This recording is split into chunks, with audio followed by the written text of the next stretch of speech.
Olá, começa agora o programa Trabalhador em Foco. Esse programa que é uma realização do Movimento Sindical de Petrópolis, através da união de diversos sindicatos que fazem com que eu tenha oportunidade de levar para você e de casa informações precisas e relevantes sobre o dia a dia de todos nós trabalhadores.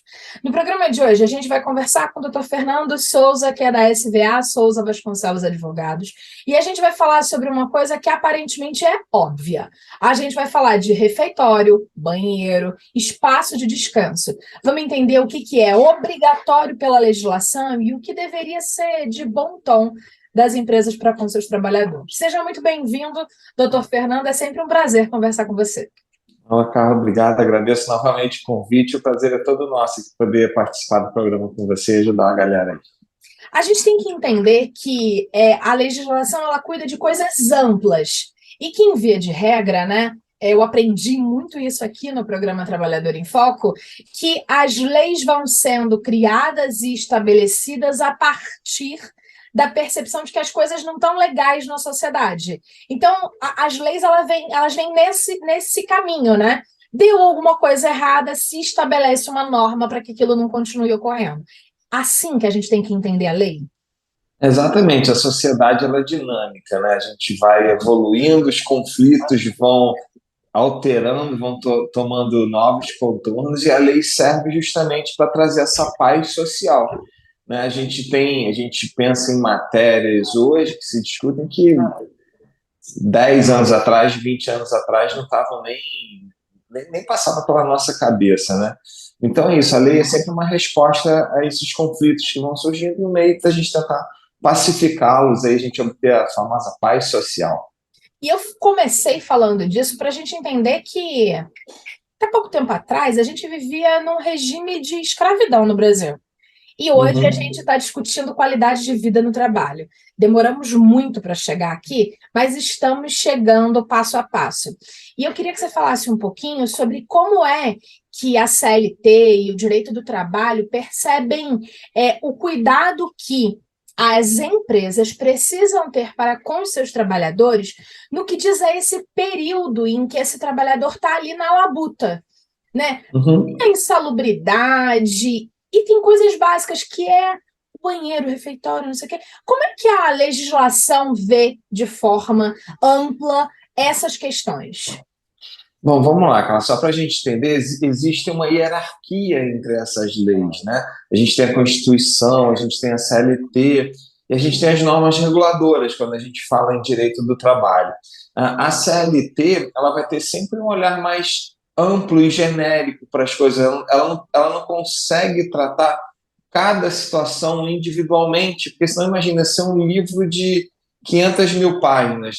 Ela já é a CLT já quer dizer consolidação das leis do trabalho, ou seja, são várias leis que foram juntadas, fizeram uma amálgama, né, para falar bonito, e Isso. fizeram esse código que aí fala sobre descanso, sobre hora extra, sobre aviso prévio, uma série de direitos que se aplicam a todos os trabalhadores. Por outro lado, a gente tem as normas reguladoras, normas regulamentadoras, que vão trazer vai tratar desses aspectos mais práticos do dia a dia. A gente estava falando aí da questão de vestiário, de banheiro, de etc. A gente tem uma norma, a norma 24, por exemplo, que trata dessa questão da higiene no ambiente de trabalho, do conforto do trabalhador no ambiente de trabalho, e traz isso, o que é obrigação da empresa, o que não é obrigação, como você bem colocou, o que seria de bom tom, o que não é, qual é a necessidade que a gente tem hoje como trabalhador para se criar um ambiente de trabalho confortável, que seja acolhedor, que a pessoa passa, na verdade, boa parte da vida dela muito mais no ambiente de trabalho A vida que muitas útil vezes com a com própria certeza. família, né?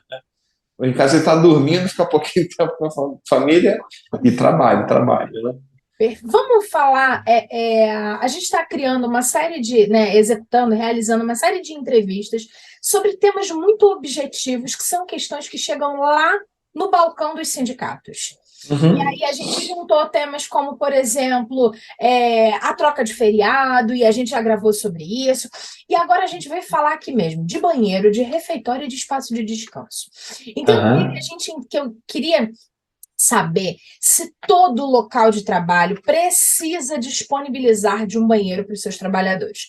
Seja uma loja pequena, com um funcionário, 2 funcionários, ele precisa ter um banheiro, porque a gente está falando de uma necessidade básica, porque todo Sim. mundo faz, como a gente fala com criança, número 1 e número 2. Não tem jeito, você não pode fugir disso, que é a base da pirâmide da nossa existência. Como é que funciona essa questão de banheiro? Precisa ter? Tem que ser de que tamanho? Ele pode ser unissex ou ele tem que ser separado? Como é que é esse pensamento? Então, a gente tem essa norma regulamentadora 24, que ela traz uma série de requisitos, uma série de princípios que têm que ser observados pelas empresas. E, obviamente, o tratamento que é dado por essa norma depende do tamanho da empresa. Então, quanto maior a empresa, maior a necessidade de você atender um número maior de pessoas, e isso vai gerando essas regulações específicas. Todo lugar tem que ter banheiro? Tem. Todo mundo tem necessidade fisiológica do um ou do dois. O que vai mudar é o dimensionamento e o oferecimento disso por parte da empresa. Então, a gente teve até uma alteração agora em 2019, você vê que é super recente, é aquilo que a gente estava falando, né? As pessoas vão evoluindo, os conflitos vão evoluindo e a lei vai se adaptando. Agora, por exemplo, empresas com menos de 10 funcionários, você não precisa ter 2 banheiros. Você tem que ter um banheiro, mas ele pode ser unissex, desde que ele atenda aos requisitos de privacidade e etc.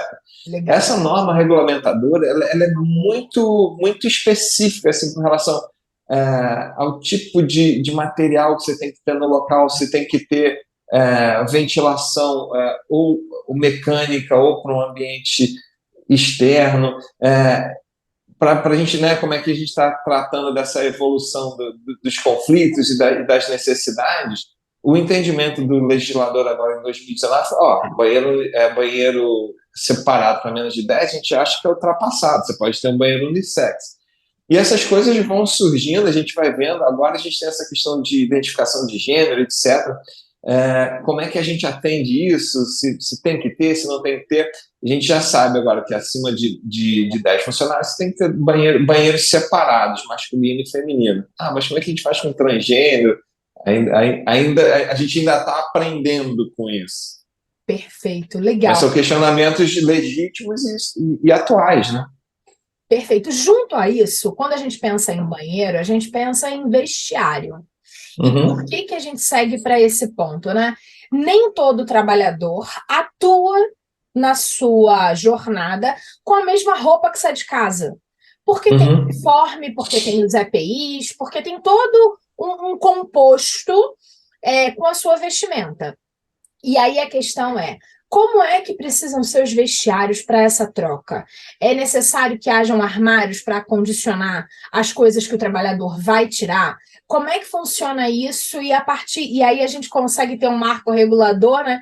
A partir de quantos trabalhadores? Já que o banheiro precisa ser separado apenas a partir de 10 trabalhadores. Como é que funciona isso na prática para quem está em casa entender os seus direitos com relação a esse momento do trabalho? É o mesmo escalonamento, Carla. A gente tem essa mesma norma regula essa questão do vestiário, por exemplo. A gente tem a necessidade de ter vestiário com armário sempre que precisa haver a troca de uniforme, a troca de roupa, em ambientes industriais, com certeza, em ambientes onde você tenha suspensão de partícula ou que você tenha trabalho que você lide com agentes biológicos, etc. Essa norma que eu estou te falando, ela traz minuciosamente cada detalhe dizendo da necessidade ou não. Por exemplo, essas empresas que você tem agente biológico, mas que fazem a desinfecção, ou você trabalha com roupa descartável, né, com aqueles jalecos descartáveis, você vai ter um tratamento diferenciado. Mas, de regra geral, se você trabalha numa indústria, numa empresa que você precisa trocar de roupa, que você tenha ter uniforme, você precisa ter um vestiário ali. Isso a norma regulamenta, ela traz as dimensões, obviamente, aquilo que a gente falou no início, né? Quanto mais gente para trocar de roupa, maior tem que ser o espaçamento, né? O espaço para você poder. A questão de armário, sempre que você. É isso, que você precisa trocar, tipo, você precisa ter um local para guardar né, os seus pertences. Nem a CLT, nem essa norma regulamentadora fala especificamente de dimensão de armário, etc. Ele tem que ser o tamanho suficiente para você poder guardar as suas coisas, seus bens individuais. Mas a gente já traz outras questões. A chave do armário. Se a empresa disponibiliza para você, aquilo passa a ser um espaço privativo seu. Então, eu entendo, se você pode ter o teu cadeado, a chave fica com você e o empregador não tem o direito de fazer nenhuma revista ali no seu armário sem a sua presença ou sem a sua autorização para que aquilo ocorra. Aí se a gente está falando, tudo depende do caso, do tamanho da empresa, da quantidade de funcionários, mas a regra é essa, você precisa trocar de roupa, você tem que ter um espaço para que isso ocorra, e se você tem que trocar de roupa, você tem que ter um espaço para poder guardar as suas coisas para no final do expediente, e no início, obviamente, você fazer essa troca. Acho interessante a gente falar dessa questão da revista, né, nesse seu espaço de armário e tal, não sei o quê, porque dependendo do segmento que você atue, essa revista de bolsas, ela é até regulamentada, não sei se seria essa palavra, mas existe esse processo de fiscalização, porque são segmentos em que coisas pequenas valem muito dinheiro. Então, por exemplo, uma joalheria, né, em que um brinquinho de ouro com uma pedrinha que parece vale uma fortuna. Vale uma fortuna. E aí, nesses lugares, é autorizada, mas sempre com a presença do trabalhador, não é isso? Exatamente, a gente tem que sempre resguardar a privacidade da pessoa, né? Independente se vai ter a revista ou não, ela autorizando, ela participando, ela estando presente durante todo o ato. O que não pode acontecer é o empregador chegar lá, entrar no teu armário e futucar suas coisas. Isso é impensável. Não, não que não ocorra, a gente sabe que ocorre, e isso dá margem até a ação de indenização por dano moral, etc. Perfeito. Quando a gente ainda está falando disso, né, desse espaço para a gente acomodar coisas de ordem pessoal durante o período laboral, apenas quem troca de roupa por conta do uniforme e afins é que tem esse espaço, ou isso é uma necessidade para todos? Porque, por exemplo, mulher é um negócio que carrega bolsa, né? Vai uns remédios, o não sei o quê, não sei o quê, não sei o quê. E nem todo ambiente de trabalho, a sua bolsa pode ficar perto de você. Isso é uma obrigação ou é mais uma conveniência? Não, é mais uma conveniência. Você está falando do que seria as coisas de bom tom, né? Você ter um bom ambiente de trabalho ajuda você a reter aquele cara que é um bom funcionário, aquela pessoa que produz bem. Então, as empresas também têm interesse que isso ocorra. Você pode não ter a obrigação legal de fornecer, igual esse exemplo que você está dando. Aqui é um escritório de advocacia, especificamente nosso aqui. Somos mais de 10 pessoas, tudo bem, mas aqui a gente não tem necessidade de trocar de roupa, por exemplo, né? Cada um vem com a sua roupa de trabalho normal, vai ficar o dia inteiro com ela, mas a gente disponibiliza um armário para que as pessoas guardem. A necessaire, que às vezes deixa a tua pasta de dente, seu escova de dente, né? A roupa da academia. Da academia, já deixa aqui, que é uma facilidade que você dá para a pessoa, e você está mostrando, eu me importo com você, eu me importo com o seu bem-estar, eu quero que você fique bem o período que a gente passa junto aqui. Eu sei que, né, isso é uma visão que a gente tem, às vezes não é a regra que a gente encontra no mercado, no mercado que eu digo, No mercado no mercado de trabalho, né? Mas não existe uma obrigação específica. Por exemplo, aqui é um escritório de advocacia, eu não teria a obrigação de fornecer isso. Agora, um monte de advogado, todos eles sabem seus direitos de cabo a rabo, melhor que o chefe desses advogados também esteja ali muito bem afinado, porque deve ser um negócio muito estranho, né? Todo mundo sabe tudo, é melhor tomar cuidado, doutor Fernando. Não, deixa comigo, eu estou escaldado aqui. Mas, além disso, né, nos vários segmentos, a gente falou de banheiro, falamos de vestuário, de vestiário, e aí a gente vai para um momento que eu acho muito importante, porque todo mundo, em algum momento, tem seu horário de pausa para a refeição. Quem Uhum. trabalha menos horas, às vezes tem o horário do cafezinho, que são 15, 30 minutos, ou então tem o horário de almoço. E aí vem a Uhum. questão: quais são as obrigações da empresa para criação ou não de um refeitório, estabelecimento ou não de uma geladeira coletiva? Como é que funciona isso na prática a partir dessa questão da quantidade de de trabalhadores numa empresa? Então, quando a gente continua no mesmo mote, assim, tudo depende da Uhum. quantidade de funcionários que a empresa tem. A empresa com mais de 300 funcionários é obrigada a ter refeitório, um refeitório dimensionado para o número de pessoas. É aquela mesma norma 24 diz se a cozinha tem que ser contígua, com acesso para passar comida, o espaço para a pessoa sentar, etc., água potável no lugar para o trabalhador poder beber, etc. E a gente vai diminuindo essas necessidades. Ó. De 30 a 300 funcionários, por exemplo, você não precisa ter um refeitório, mas você precisa ter um local de trabalho onde a pessoa possa fazer a sua refeição. Que lá tem uma estufa, um forno, etc., para poder aquecer a comida, que tem a geladeira para poder guardar. Essa própria norma diz que tem que ser um ambiente que tenha pia, que tenha água, que tenha um local para ela sentar. É, mas, de novo, aí de 30 a 300, de 300 para cima, a gente tem um refeitório. E existe a possibilidade nessas empresas menores, né? O que a gente sempre tenta evitar é que a pessoa coma no local de trabalho dela, né? Igual aqui, a gente é um escritório. Eu dou o nosso exemplo que fica mais fácil das pessoas visualizarem. Eu trabalho numa mesa com computador, etc. A gente tem menos de 30 pessoas trabalhando aqui, então, em tese, eu poderia almoçar no meu local de trabalho. Para isso, eu teria que ter uma autorização do Ministério do Trabalho, né, autorizando que eu comesse no meu local de trabalho. Eu não posso exercer nenhuma atividade insalubre, imagina, eu não posso comer num leito de hospital ali com, né, um monte de material infectante ali do meu lado. E desde que eu pare as minhas atividades, que eu relaxe, que eu não trabalhe nesse período, que não adianta nada, né?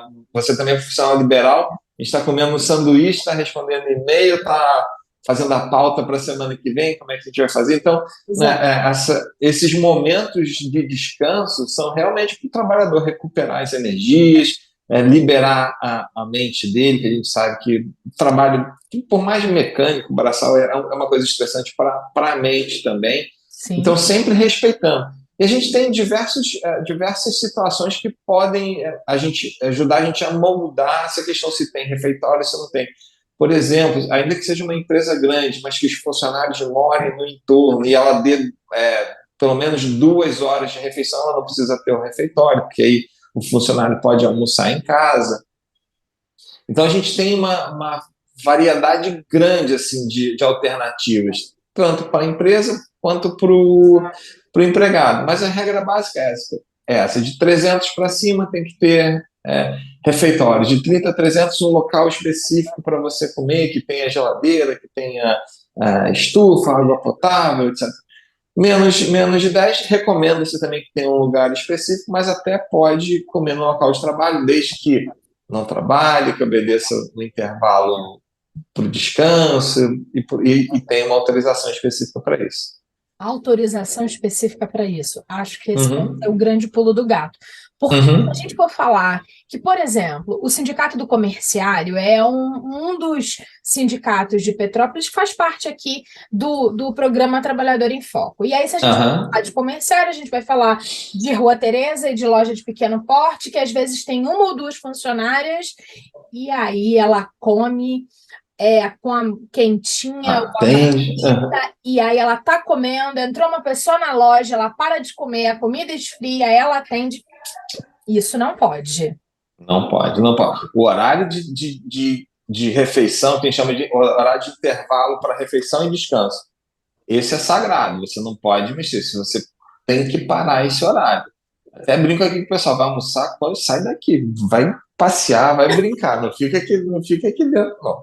Perfeito. Brincadeira, a gente até tem aqui um espaço reservado para isso, mas eu sei que às vezes uma loja, por exemplo, de Madre Teresa, é muito pequeno, você não tem um espaço específico para descanso e nem existe uma obrigação de você ter esse espaço específico na hora do descanso. Aí eu trabalhei uma época numa loja, num escritório que era no shopping no Hiper ABC.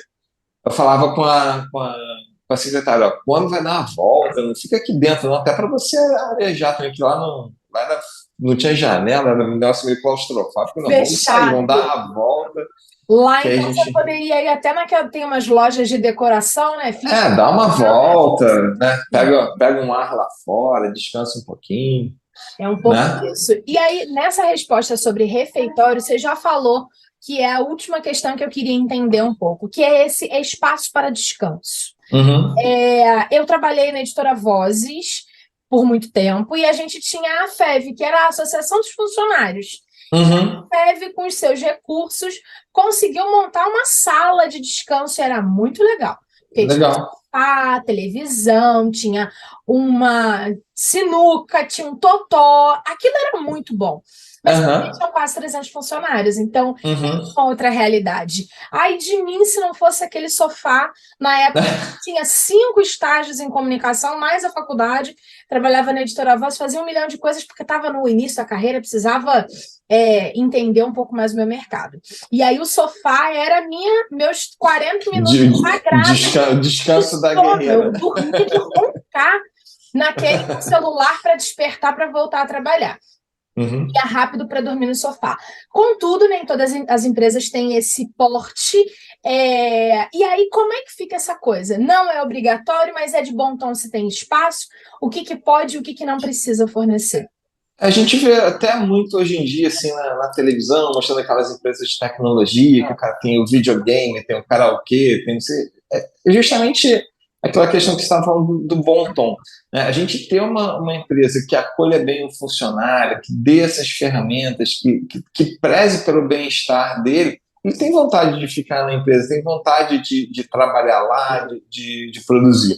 Essa mesma norma que a gente tem falado aqui no o programa inteiro, ela não diz se tem que ter um lugar específico ou não nesse intervalo que a gente chama de intra-jornada, né? Esse intervalo no meio da jornada. Ela fala até sobre alojamento, que é aquele caso que o funcionário dorme, né, no local, precisa descansar mais no local, mas ela não fala especificamente nesse intervalo. Então é isso, é mais uma questão de bom senso, de você deixar o trabalhador descansar, dele recuperar as energias e voltar, né, na segunda parte do turno dele ali de trabalho, revigorado, podendo produzir e mantendo a saúde dele em todos os aspectos físico e mental, né? Perfeito. A gente está aqui num programa que é um programa de movimento sindical trabalhador, em que a nossa Uhum. maior função nesse espaço é mostrar para o trabalhador que existe um montão de leis que pensam, que foram pensadas para ele, para que ele tenha qualidade de vida durante a jornada de trabalho também.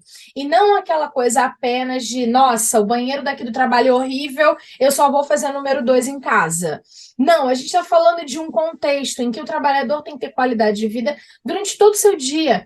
Durante a jornada de trabalho, ele tem que ter um banheiro digno, um lugar para se alimentar, ou então que hajam as alternativas legais para isso. Mas se o trabalhador percebe que isso não está funcionando de forma correta, na sua avaliação enquanto advogado que atua nesse segmento, o que esse trabalhador deve fazer? Qual é o primeiro passo num processo de reivindicação? Quais são os passos possíveis para poder mostrar que que as condições individuais dele estão insalubres, digamos assim. O banheiro Uhum. não tem espaço refeitório, a geladeira está quebrada, não tem onde guardar minha marmita, não tem onde sentar e tal para comer, essa coisa toda.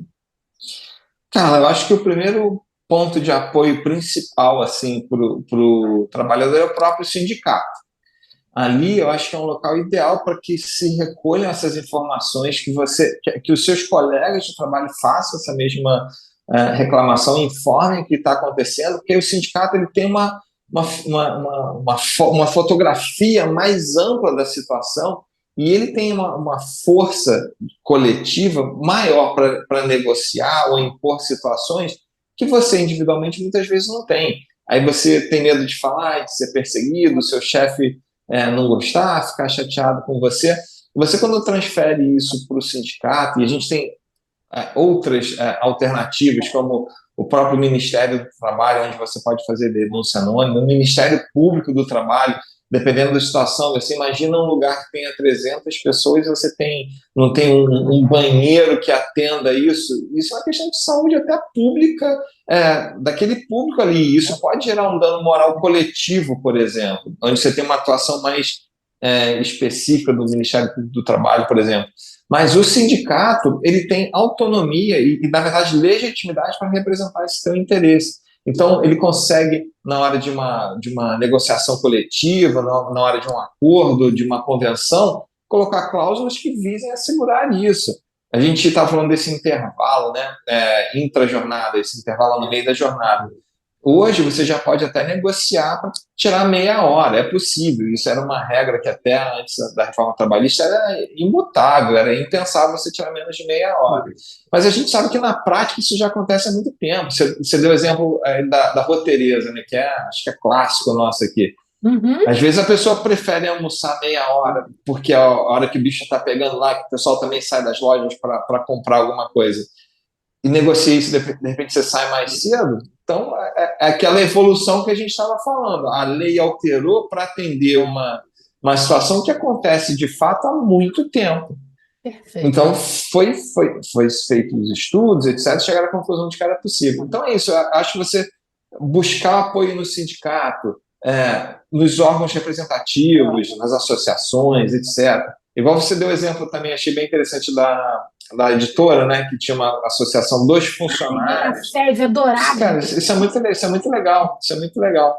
Então é isso, você sabe que você tem sempre alguém para te dar um suporte, acho que isso é muito importante. Maravilha. E ainda em especial, eu me lembro muito bem que na Editora Vozes, no período em que eu trabalhei, muito tempo atrás, o presidente da associação era o advogado da Editora Vozes. E eu achava isso muito legal, porque aí eu, enquanto trabalhadora, me sentia muito segura, porque eu pensava assim, se o advogado é o presidente, significa que ele sabe que os rolês estão certos ou estão errados. Ou seja, Walter Zanacolla, ainda deixo meu abraço grande aqui para ele. Doutor Fernando, queria te agradecer mais uma vez por tudo que compartilhou conosco nesse programa de hoje, em que a gente falou de questões básicas, mas que tem a ver com a qualidade de vida do nosso trabalhador. E é isso que importa de verdade, que a gente trabalhe, mas que a gente tenha qualidade de vida no trabalho. Afinal de contas, a gente trabalha para viver e não vive para trabalhar. Exatamente, Carla, isso aí. Eu que agradeço de novo aí o convite, sempre que puder bater esse papo com vocês aí, eu estou à disposição. Maravilha. Obrigada a você de casa. Se o banheiro, se o vestiário, se tiver errado, procura seu sindicato. Vai atrás dos seus direitos. Eu sempre falo, um fiapo de macarrão sozinho não dá jeito, mas ninguém consegue quebrar o pacote inteiro junto. Sejamos coletividade. Um beijo grande e até o próximo programa. Tchau, tchau. Tchau.